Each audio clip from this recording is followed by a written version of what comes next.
carbons, other organic compounds, forces and phrases which play a very major role. Bonding with a charge brings us to ionic, what likes what, solubilities and things.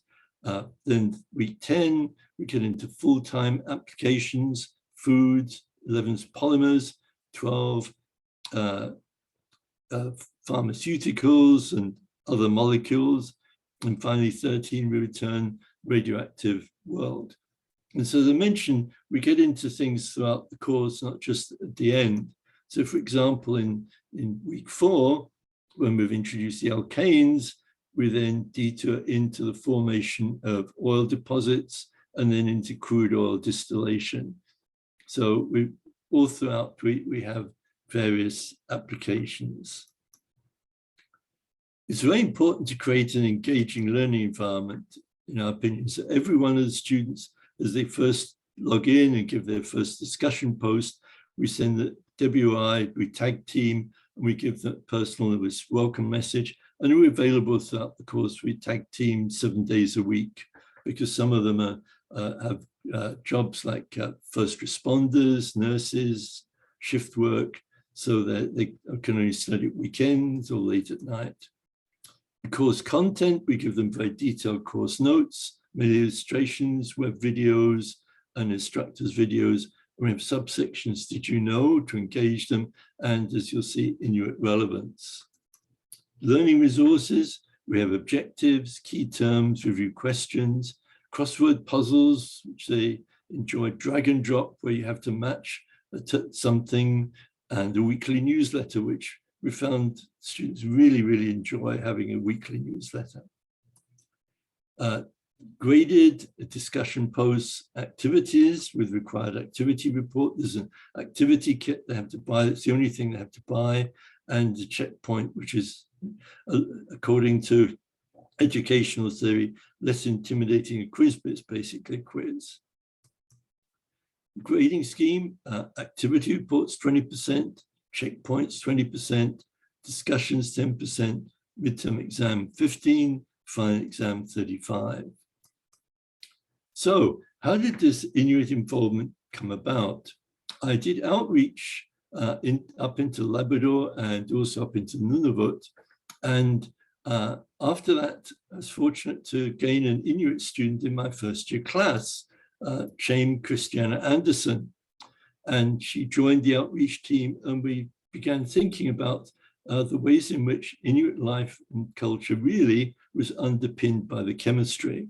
We wrote a series of articles for Chem 13 News, which desisted in 2019 with COVID, and then resumed again more recently with Rosalina Nakitavik from Arctic Bay. And now these articles are all going to be put together. And in fact, in June, hopefully they can be published as a complete issue of Chem 13 News, which is going to be sent to all high schools across Canada, with all the articles on that with the three of us have done on chemistry and the links to Inuit life and culture. Then Memorial University announced that there's going to be a strategic framework for indigenization. And Debbie and I thought many of these could be of what we'd done on for the articles of Chem 13 News incorporated into Chem 1900. So it had to be totally relevant to chemistry content of that section. I think many of you have seen chemistry versions of US textbooks, which have had things like a picture of the White House replaced by the Parliament buildings in Ottawa, or something trivial. But so it had to be relevant, utilize relevant topics of the Chem 13 uses, and develop additional features as we went through that we could link to other parts of the course. So this we did. And this is where life went bizarre, because 3 days before the beginning of the winter semester, that's January of this year, we had an urgent email saying that Nunavut Arctic College needed a science course and for their education students, and that they'd heard we'd got an online one ready to go. And they were totally unaware that in fact we were about to embark on Inuit-Indigenization. So this then put us into panic. Well, yeah, panic mode is a pretty good term for it. So what we were planning to do over the winter and the spring suddenly became where we were doing it 1 week ahead of the student content. So we'd block off the subsequent weeks so as we could frantically put in the Inuit-Indigenization. So a little bit about Nunavut Arctic College. It serves the whole of Nunavut and is the largest post-secondary region in Canada, one of the largest by area in the world. And they have a Bachelor of Education, which is jointly with the Memorial University Faculty of Education, and 9 communities, 88 students. And so they asked us to put on Chem 1900 for the winter 2022, and I've just been informed it's going to be on for 2023 to 2024. But before you think we've got away easy for 2022 to 2023, as John mentioned, we also do Women in Science, and they've asked for, it's a joint science and gender course, they've asked us to put that on for 2022-23. So they're keeping us busy. Oops, don't know how that happened. So let's have a look at it. So this is week 3, and this is the week on the atmosphere. So we have these features, and so it started off with a quote from Shame Anderson about growing up in Nain and her recollections of the folk tales of the Aurora. And there's a book, which is a children's book, which is of these folk tales. And then the description of how the solar wind comes about, and then the fact that it's in the upper atmosphere. And then we relate it, because this is week 3, to the idea of electrons around the nucleus being excited, and as they fall back to the ground state, they emit radiation. So this is the link, is the structure of the atom and ground states and excited states. In week 10, we're looking at food. And in this case, we picked on Arctic char, which is a mainstay of the Arctic diet. And we point out that the Arctic char can only survive in very cold waters because it relies on a very high level of dissolved oxygen in the water, because it's a very high metabolic rate. And you will see that molecular structures are really key. So we introduce bond line diagrams, we introduce space filling models, and very important in the activities, we get them to make up the ball and stick models. And then this was something I found in Labrador, was that Inuit there really love soy sauce with their dried Arctic char, and apparently this is true across the whole of the Arctic. It must be one of the messages that spread very rapidly, so that everyone, soy sauce is the condiment in Inuit life now. And so we get into, it's got to be real soy sauce because it's contains vitamins and minerals. And clothing, of course, is the ultimate thing. You cannot survive in the Arctic without clothing. So we get into polymers. This is natural polymer. We look at the structure of collagen, mucopolysaccharides. As I say, this is some pretty heavy lifting, as they say. And then the malti, the dress for women who've got small children, or men, as corrected on that, because when guys take their children out, they wear an malti. And then into waterproof clothing, and this is one made from seal intestines. And then we get into the ideas of hydrophobic and hydrophilic. So we're linking very, very, very thoroughly into the course. That's interesting. Now, each week, as I mentioned, they have to have a discussion post and then reply to someone else's discussion. And in week 4, the discussion topic was alkanes, and the Inuit relevance, which followed on from the alkanes, was snowmobiles. And we've, Debbie, because she's the real online expert, found a video of oils being compared, the viscosities being compared at very low temperatures. And you can see that part way down the screen there. And they showed how regular engine oil just freezes solid, and the special synthetic short chain oils flowed quite freely. So this then became a good discussion topic. So student one had an aha moment while reading it, watching the video about oil viscosity. Today I learned that oil viscosity is important in the Arctic, so the oil does not freeze. Second student, I would not have known that the mixture of hydrocarbon molecules must have shorter chains.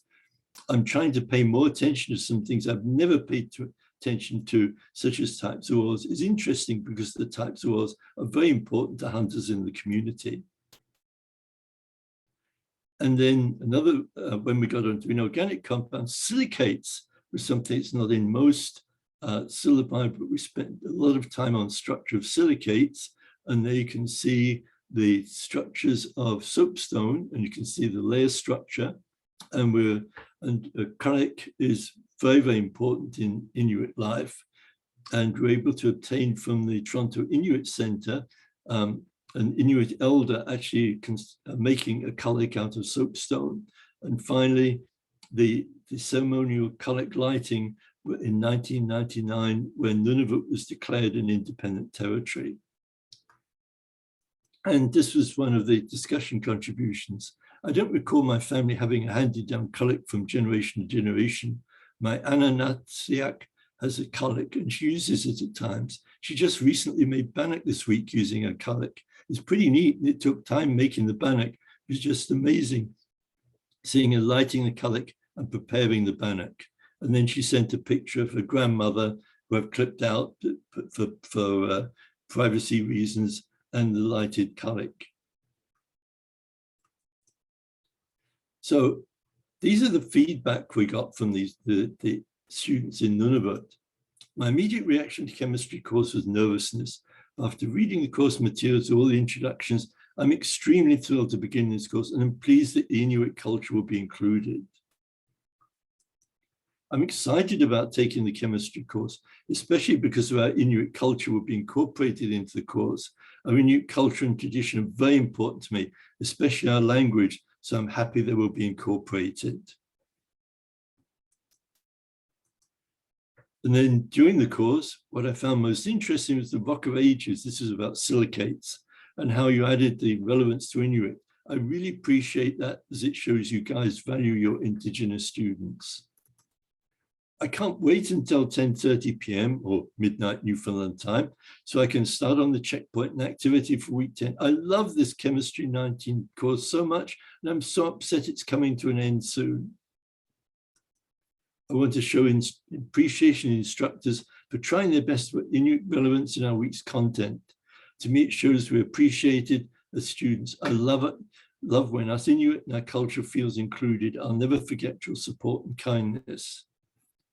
Now, that was then, but this is now. And we're now teaching the same course to memorial students from all over. And we were wondering how this was going to go down with them. So it's week 2, in fact, we just started week 3. And the Inuit relevance in week 1 was the ulu, the women's knife. And we give a bit of background, and we relate it to different metals that it's been made of over the centuries. And finally, how that these days that the home ulu manufacture now revolves around taking old circular saw blades from which you can make the ulu. So even though the first week's discussion topic was not on this, it was a general one. What did you think of week 1? And we covered the explosions and the formation elements. It's interesting, someone took time out to actually mention the ulu. My favorite thing I learned in week 1, beside the start of chemistry in University, was about the ulu. I've known about them before, but learning about the metals they are maybe of was a very fascinating point of last week. Now, the other thing to keep in mind is that we have an incredible mix of students in this semester. We have students from Nigeria, from Southern Africa, Mauritius, China, Bangladesh, and India, among others. And what we had to do is to write a PDF which attached to a second week of newsletter to explain who the Inuit were. As an international student, I knew of the indigenous peoples, but had no deep knowledge or understanding of them. Traditional cultures fascinate me because even without the fancy gadgets we can't live without today, they still manage to build amazing structures, and the ulu is just one of those everyday tools used to build their lives from the ground up. They're remarkable, resourceful, and I'm loving the recyclability they foster. My perspective on chapter 1 has changed because I found it interesting with the Inuit relevance. The ulu explained what type of metal tools they used. It's incredible how chemistry is pretty much in everything. I also really enjoyed learning about the ulu. I didn't know anything about it prior to this unit, and I thought it was a really nice addition to material. And finally, yes, indeed, the ulu for me was most fascinating. A beautiful immersion into understanding the materials and tying them together with the history was wonderful. I had one sitting on my kitchen counter, was gifted to my family, yet never did I understand the fullness of its meaning nor the history of its making. So this is the cause, and we thank the Center for Innovation in Teaching and Learning, and particularly Vanessa and Nancy, who did putting it all online for us. We did all the stuff, and they put together the pages and everything, the links, and the support from the School of Science and Environment, and particularly the complexities of trying to offer it through Nunavut Arctic College and the support they gave us. And my advice is don't go to the Arctic, because once you go there, it's like when you get bitten for it, you just can't wait to go again. And I'm off to Iqaluit in 2 weeks' time. And so thank you from me. And something we learned was the complexities of the Inuit language and the dialects, and that some of the Inuit don't speak Inuktitut anyway. So these were the thanks we got from our students in their local dialect and languages. And so here we are, and thank you so much, and hope you found this useful, and I'm ready for any questions.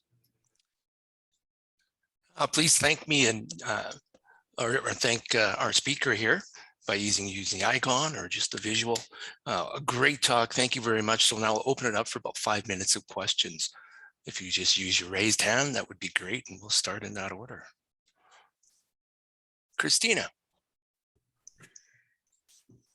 Hi, thank you so much. I find this fascinating. What was your process for finding these connections? You said you worked with an Indigenous undergraduate student. Did you rely on the student to make these chemistry connections, or how did you go about that process? I wish I could answer that. It's very complicated. She came up with some of the topics. The very first one she came up with was silicate minerals. She mentioned about the ulu. I found some things just reading about Inuit life. And so there was no one single course.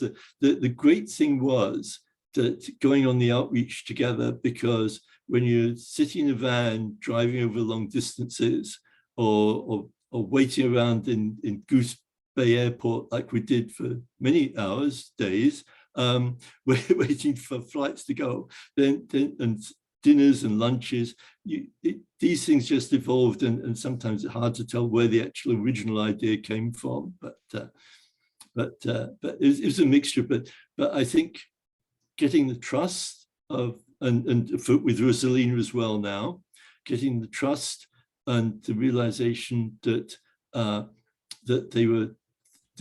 when I was positive with them. One of the things I think, just to mention, was when we got onto the medicines, and they were so pleased to learn that the Inuit medicines like dwarf willow are actually scientifically based and are not regarded as mumbo jumbo as some might. And that in fact dwarf willow, which they chew for toothache, is in fact the same willow bark that's the ancestor of aspirin. It's just that salicin was bitter taste, and chemists made it taste better. And again, and this was interesting because this this was a major topic of discussion in the course and that particular week. And a couple of them mentioned about puffballs as an antiseptic for putting in wounds and healing up. And so Debbie, being the online person, she delved in and found all this medical literature of antibiotics in puffballs, whole variety of antibiotic molecules in puffballs. So it's, and they felt validated by that. There wasn't, the Inuit medicine was part of mainstream medicine. It just wasn't the purified compounds. It was the mixture, which is probably actually better than taking out one of the antibiotics and puffballs. So I've wandered off the topic, but I hope that helps. But I think my whole point about this is you have to find Inuit students and you have to have mutual confidence. Thank you. That's great. Then we have Francois. Hi, hi, Geoff. Thank you very much for this very inspiring talk. Actually, the inspiration comes to the point that we can apply this kind of approach to all kinds of groups with whom we would like to popularize our science. So that's great. Let's go back to a maybe more down-to-earth point, in the sense that in the evaluations you mentioned, in the description that you described at the beginning of the talk, with the percentages allowed to this and that discussion, and so, and you end up with, I think, a midterm and a final exam for, I think it was 40 marks overall, something like this. When we give courses like this to popularize chemistry or with people who are not in science or at all, I'm always wondering what kind of questions we can ask them in for this kind of course and these kinds of exams. What kind of questions do you ask? That's a very good question. And first of all, coming back to one of the speakers yesterday, I think is very important that teaching these distance courses, you have to have rigid structure, because if you don't have the lectures, there's nothing to keep people on track. And with the Inuit students, many of them had children, they were going through COVID, everything like that. So we gave deadlines. Everything had to be done by a certain week. If they had problems, contact us and we give extensions. But getting back to the midterm and final, what we found was very well was multiple choice questions, which before I would rant and rave about how on earth can you give these. But what we did was to make sure that they were meaningful questions, where, for example, which of the following statements is true? Or another question, which of the following statements is not true? And so we'd have ones from such and such an element has this number of valence electrons, or this is a member of that group. So you couldn't Google the answer. You had to go through all 5 options and see which of the ones was the only true one or which one was the only false one.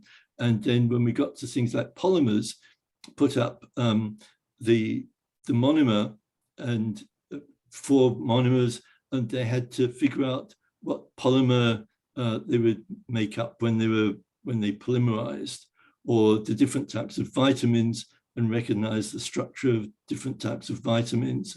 So A is vitamin A, B is whatever, and so on. So there's always a way to bring them to assimilate the number of that stuff. Yeah, there's ways of making questions that they really have to think about and have to know molecular structures. I point out that these things have 5-membered rings, or that has some nitrogen. If it's a stimulant, you're going to find nitrogen in it, and things like that. So some of them they really had to think about. This is not a Mickey Mouse course. No, that's right. So I want to just take this moment to once again thank our speaker, and thank you for the questions from the attendees here.